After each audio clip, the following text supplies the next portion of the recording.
Welcome.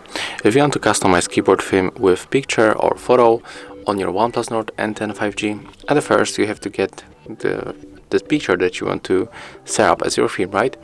So I will go for Google Chrome and I will take picture. Let's take picture of Honor Play 7, for example.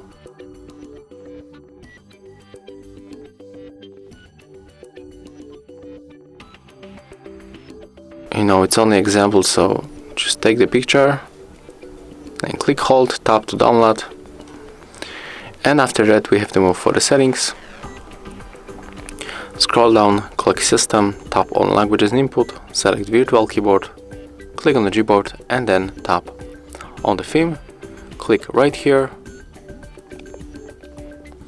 pick your picture. Right now we are able to scale this picture. I can take this part, click next. Here we can set up the transparency, click done, and of course we can turn off and turn on key borders.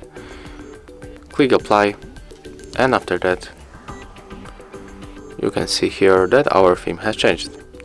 And that's how it looks. Thank you guys for watching. Leave thumbs ups, comments and subscribe to our channel.